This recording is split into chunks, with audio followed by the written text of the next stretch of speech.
Chapter 1. The Disappearance of the Heart.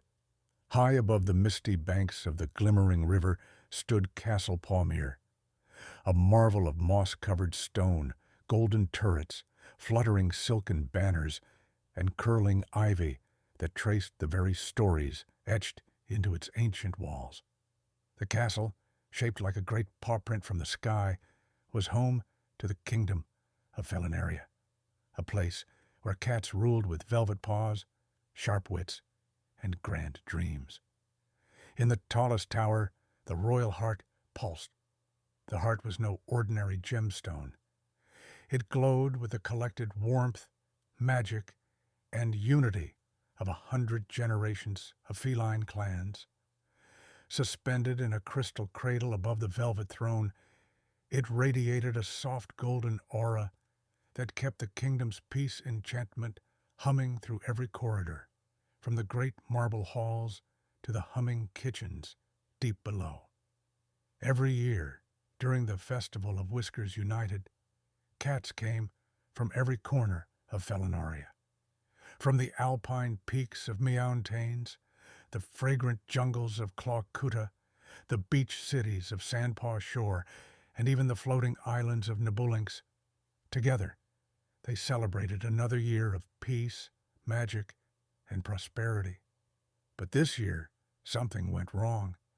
Tibbin, a small, bookish tabby with spectacles too big for his face and a satchel full of quills, had just finished cataloging the final volume of Ancient Tongues and Tales in the Royal Library when the first bells rang. Dong, dong, dong. It wasn't the usual chime for dinner or the mid-morning grooming signal.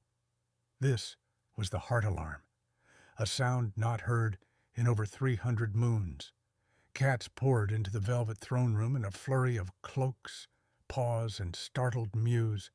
Tibbin found himself squished between Lady Whisper of Clawthorn Manor and a merchant cat smelling distinctly of smoked trout. Gasps echoed as everyone saw it. The crystal cradle was empty, gone. The heart had vanished. Queen Murietta sat rigid on the throne, her golden armor still glowing faintly from her morning blessing rituals. Her ears twitched once, twice, and then fell flat. "Who dares steal the very soul of our kingdom?" she whispered. Her advisor, Lady Whimsy, thin, gray, and perpetually judgmental, stepped forward. No one enters or exits the velvet chamber without passing 6 claw-guard knights and the mirror of truth.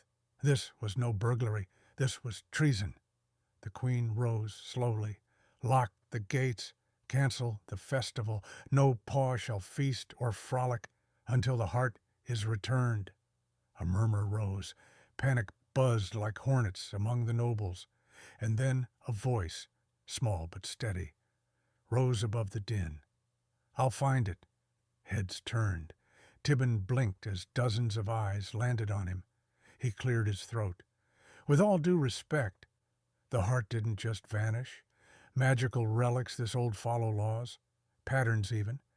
I've read about dozens of such cases in the Tome of Enspelled Objects, Volume 6, and I have a theory."